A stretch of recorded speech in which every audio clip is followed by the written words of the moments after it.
everyone. In this video lecture, let us continue understanding Module 4, Behavioral Modeling.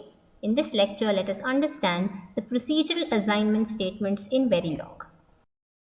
Let us understand what is an assignment statement. So, assignments is basically a mechanism in which we get values into nets or registers. That is, values into wires and registers can be assigned using an assignment statement. Assignment statement basically has two parts. One is the LHS and the other one is the RHS, which are separated by the equal sign. The RHS can be any expression which is normally calculated or evaluated, and that evaluated value is assigned to the variable on the left hand side. In Verilog, the assignments can be either continuous or they can be procedural.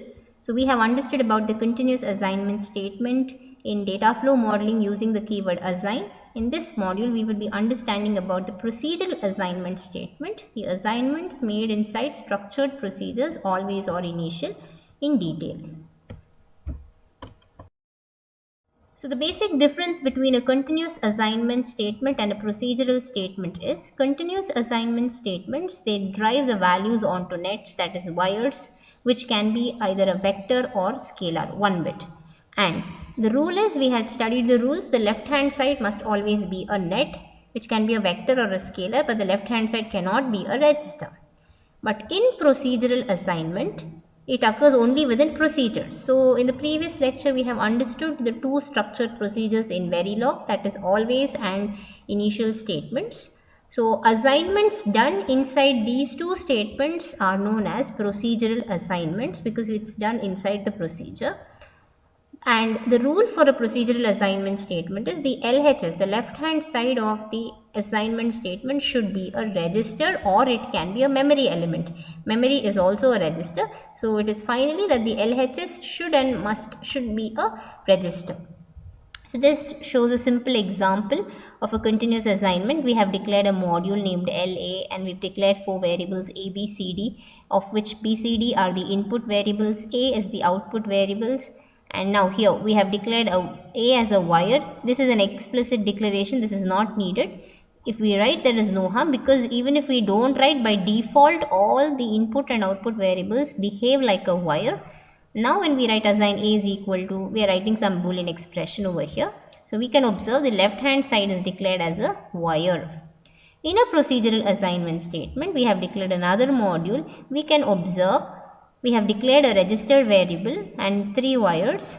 We have declared the procedure initial, begin, and we have written an equation. So if you observe this Boolean expression, A is declared of type register. So any assignment done inside the procedure initial or always must and should be declared as a register variable. So procedural assignments basically update the values of register, integer, real or time variables. So the value which is placed on the variable, it will remain unchanged until another statement or another assignment will update the value with a different value. So the syntax, the basic syntax of a procedural assignment statement is, we write the variable, the value, the name of the variable can be written here, equal to separates the LHS and the RHS, and then we can write any timing control if needed, and then is the expression. So the expression is important. Timing control, depending on whether it is needed, the program demands it, we can include the timing control. So this is the general equation of a procedural assignment. So let us see what the LHS has to be. This variable, the LHS of a procedural assignment, what we have named here as variable underscore L value, this can be either a register, it can be an integer, it can be real, or it can be time, or it can be memory. So the LHS must and should be of this type only. A bit, it can also be a bit select, that is, you can write just a bit of a vector also, but that vector should be a register, the name. Or it can be a part select. Part select is when we select or multiple bits or a group of bits of a vector. So this is a vector of 16 bits. This is a bit select because you're just selecting one bit. Part select means you're selecting a part. So 15 is to 12, 15, 14, 13, 12. 4 bits come into picture here. That is part select. Or it can be the concatenation of any one. So the left hand side can be any of these data types. It can be a bit, it can be a part, or it can be a concatenation of all these things. But the right hand side, it can be any expression which will evaluate to a value. That means it can be computed to obtain a given value. So this timing control, as I told, is optional, and it can be written like a delay element like #5 or at pos edge clock, the event control, which we will be studying in the further video lecture. So the LHS can be any one of this, the right hand side can be any expression, and the timing control is optional. Let us understand the two types of assignment statements inside a procedure, that's the blocking and the non-blocking assignment statements. So there are two types of procedural assignment. One is the blocking and the non-blocking. So blocking assignment operator is equal to, and the non-blocking operator. So example, when we write A is equal to B, the non-blocking operator symbol is less than equal to. This should not be confused with the less than equal to of a relational operator. Less than equal to when written in an equation is treated as an assignment operator, non-blocking assignment operator. Say A less than equal to B. Because if you write a conditional statement if and put this in a parenthesis, then this becomes a relational operator A if A is less than equal to B. But when we don't put any conditional statement here and just write A less than equal to B, it means it is an assignment statement. So general rule that we can remember here is the blocking statements is always good to be used in combinational logic, and the non-blocking statements or assignments are good to be used in a sequential logic. Let us understand why. First, let us understand about the blocking procedural assignment in Verilog. So the blocking assignment symbol is equal to sign. In a blocking assignment statement, the set of statements written with that equal to sign, they are executed in the order they are specified in a sequential block. So what is a sequential block? A group of statements written between begin and end is called as a sequential block. So when we have a sequential block and we have written blocking assignment statements, we will observe that the first statement is executed first, the second statement written in the block is executed second, the third is executed third, and so on and so forth. Until the first statement completes the execution, the control will not go to the next statement. So the second statement cannot start the execution until the first statement completes its execution. So when the first statement is being executed, it basically blocks the execution of the rest of the statements. And a blocking assignment, it will not block execution of statements that follow in a parallel block. Group of statements written inside the keyword fork and join represent a parallel block. All the statements inside a parallel block are executed concurrently, simultaneously. So if you write a blocking assignment inside a parallel block, it will not have any effect. But a blocking statement inside a begin and end, that is a sequential block, the statements are executed in order. So why the name blocking? Because it is going to block all other assignments until the current assignment or the current statement has completed its execution. So we all know that every statement has two phases of execution. First phase is evaluation or calculation of the value of the expression, and the second phase is the assignment. So if I write y is equal to a ampersand b, first a ampersand b has to be calculated, that is evaluated. The next cycle is it has to be assigned. In a blocking statement, this evaluation and assignment are immediate. So as soon as the evaluation is done, the assignment happens. Let's take an example. So we have three statements here. Let us assume these three statements are written inside the begin and end keyword. So this is a sequential block, and we have used blocking statements because it's a simple equal to sign. So first A or B is evaluated, that is calculated, and then the result is assigned to X. Once this is done, then the control passes to the second equation. A XOR B XOR C is evaluated or calculated, and that value is assigned to the variable on the left hand side, which is Y. And then the third statement, B ANDed with not of C, is evaluated, and the value is then assigned to the third variable Z. So the statements are executed in order. When the first statement is executing, the execution of the rest of the statements is blocked. Therefore, this represents the blocking procedural assignment in Verilog. Similarly, we have the Non-blocking procedural assignment. So we know non-blocking is represented by the less than equal to. In non-blocking, as the name tells, it does not block the execution of any of the statements. It allows the scheduling of the statements or the assignments without blocking the execution of the other statements. So a non-blocking assignment gets its name because the assignment will evaluate the right hand side at the time of the first step itself, but it will schedule the left hand side update, that is the assignment. So we saw in the previous case there are two phases of execution. First one is evaluation, the second one is assignment. In a non-blocking operator, evaluation of all the statements inside the block is done first, and then after the evaluation of all the statements one after the other, all the assignments are done. So the non-blocking assignment will not block all the statements from being evaluated. So we'll see an example. Only the assignment is postponed until all the right hand side evaluations are done.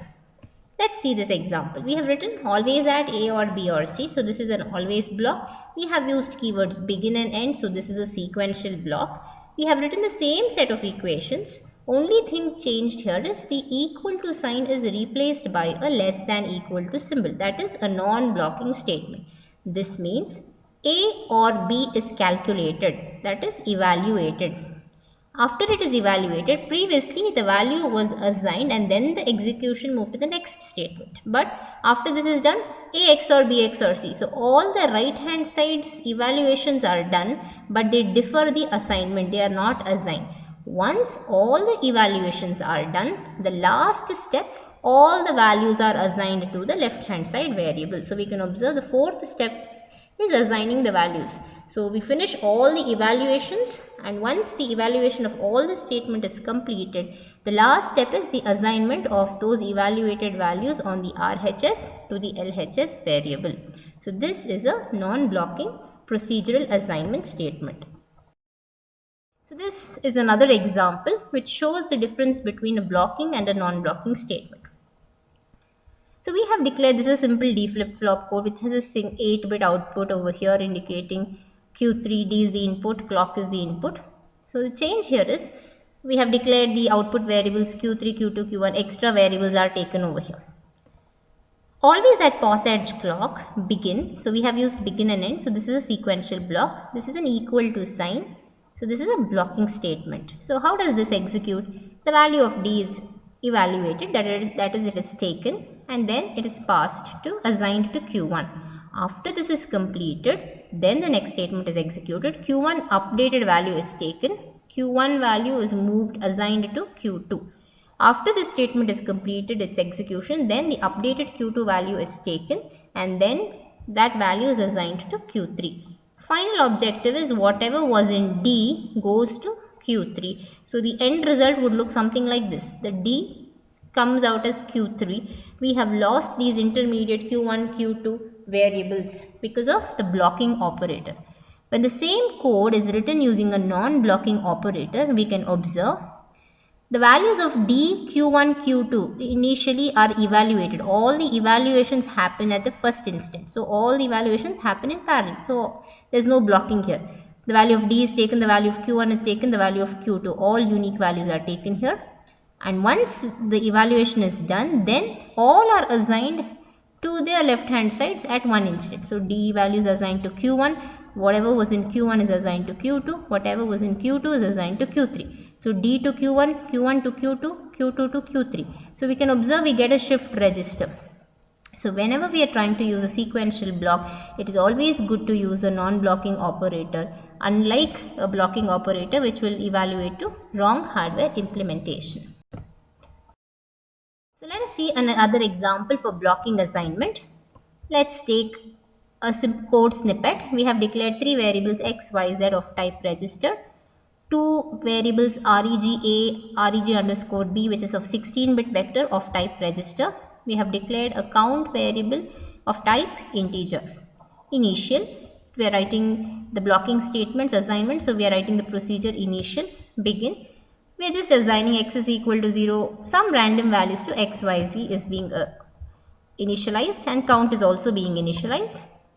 Register A, register underscore A and register underscore B are also initialized with some values. And after 15 time units, register underscore a of 2 bit select, we are assigning a 1. And a part select, we're just showing what the left hand side can be. So in the previous slides we had seen what the left hand side can be a register, it can be an integer, it can be real time, it can be a bit, it can be a part select, which and can be a concatenation also. So we are just writing some equations in random. So we have to analyze what each of these equation would do now. The statement y is equal to 1 is executed obviously because this is written after this, then white spaces are allowed. So writing this on the next line or on the next immediate space doesn't make any difference. So this statement is executed immediately after x equal to 0. After this execution, then we have z equal to 1 because these are blocking statements. So the final statement count is equal to count plus 1 is executed last in order. So let's see the simulation times at which these are executed. So all the statements x is equal to 0 till this statement reg b equal to reg a, if we observe, they don't have any timing instance mentioned here. So all these statements will be executed one after the other at time 0. So this statement reg a of 2 is equal to 1, this value will be executed at time 15 because we have mentioned a delay hash 15. This is executed at time 15. This statement reg underscore b 15 is to 13, the concatenation of x, y and z, this statement is executed after 10 time units from here. So totally this will be executed at 15 plus 10, 25th time unit. Just because this statement is written after this, we have, and but there is no delay mentioned, so this statement will also be executed at the same time this statement is written. So count equal to count plus 1 is executed at time 25. Let's see the example of a non-blocking assignment statement. We'll take back the same code that we saw earlier. We've just changed the non-blocking operators at some point. So the same code, 3 of them are made as non-blocking. So almost same. So x equal to 0 from here, the first statement till this statement reg b equal to reg a. These statements are executed in order sequentially at time 0 because we've not mentioned any delays here. So at time 0 all these are executed. Then the 3 non-blocking statements are executed. So this statement will be executed after 15 time units. So this statement reg underscore a of 2 equal to 1, this statement is executed after 15 because we have deferred the assignment. The evaluation happens, all the values are calculated, but assignment happens at the last step, but we have mentioned a delay here. So this is after 15 time units. So after 15 time units the value is assigned. So when we put this on the left hand side, the entire statement is deferred with the execution, but when we write this inside the assignment statement, only assignment is delayed, evaluation happens. Then this statement will be executed. Since the evaluation is already complete, the assignment will happen exactly at 10th time unit because they're all happening in parallel. Assignment happens in parallel, evaluations are done. Once this evaluation, calculations are done, the values are ready. This is assigned at 15 time units. This is assigned at 10 time units because they all do it in parallel. And the last statement here, count less than equal to count plus 1. There is no delay written over here, but since it's a non-blocking operator, this will be executed at time equal to 0. At the 0th timing instant itself, it's evaluated and the value will be assigned because there is no delay mentioned. So in blocking assignments, we saw that they become cumulative because only after this statement is executed, the next statement will be executed. In non-blocking, there is no blocking of the statement. So at those instants of time, those statements gets executed. So one more example. So if we have two concurrent always blocks, how does it look like? So let's say we have two always block, always at pos edge clock, always at pos edge clock. So we have two concurrent always blocks and each of them have a blocking statements over here. A is equal to B and B is equal to A. So what is the final conclusion over here? This is blocking. So if this block starts first, the value of B is copied to A and then whatever is the value of A is copied to B. So we need a swap, but there is no swap happening here. Final result is both of them try to get the same value. They end up with either the value of A or the value of B. So this is called as a race condition. Why? Because whenever there's a positive edge of the clock, even this block starts to execute, even this block starts to execute. Which blocks executes first is non-deterministic, it is simulator dependent. So depending on whichever block is executed, either A equal to B will be executed first or B is equal to A is executed first. It's non-deterministic. But whoever is executed first, whichever statement is executed first, the final end result of these two statements will be whatever is the value of A and B will have the same values. They will not have an exchange. This code is written to exchange or swap the values of A and B, but that will not happen because we have put a blocking operator. Blocking means only after this is completed, this will be executed. So let's say A had 2 and B had 3. 3 is copied to A. So A becomes 3 now, then this 3 is copied and put back. So it's finally A and B will have the same value, there is no swap. Now in case I write the same statements with a non-blocking operator, what do we know? These two blocks start their execution simultaneously. In a non-blocking operator, all the right hand side are evaluated simultaneously. So the value of B is taken 3, the value of A is taken 2. Whoever may be assigned first, either this is assigned or this is assigned, doesn't make any difference. So the value already taken here is 3 and the value of A is 2, that is passed to B and A. So basically there is a swap. So at the positive edge of the clock, the right hand side will be evaluated and they are temporarily stored in variables. So the question that might arise in your mind, so non-blocking assignments, they are calculating or evaluating the RHS of all the statements written and finally they are doing the assignment. Once the value is calculated, where is the value stored? So they are stored in temporary variables which will be used by the simulator internally. So B is calculated, that value is stored in a temporary variable. A is calculated, that value is stored in a temporary variable. During assignment, A takes the value from that temporary variable, not from B. So during the write operations, the values are exchanged. So finally a swap happens in this case. Let us now try to implement non-blocking assignments using a blocking assignment. So the main highlight of a non-blocking assignment statement is the values on the RHS is evaluated first and they are stored in temporary variables. During the time of assignment, the values stored in temporary variables are moved back to their left hand side variables. So we're going to try to mimic this behavior using blocking statements.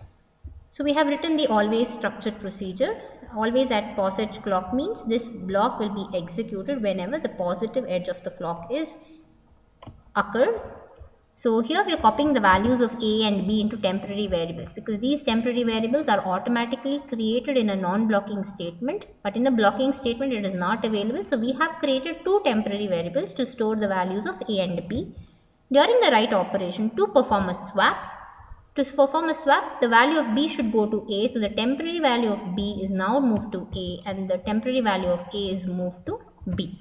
So this tries to implement the non-blocking statement using the blocking operator. So that is the advantage. So if we write A less than equal to B and B less than equal to A, it does a exchange operation, but when we write A equal to B and B equal to A, it will not do an exchange operation. So if we needed to do the exchange operation or any other task like this, then we should use the temporary variables. So in this video lecture, we have understood about the procedural assignment statement in Verilog, the blocking and the non-blocking statements in Verilog. Thank you.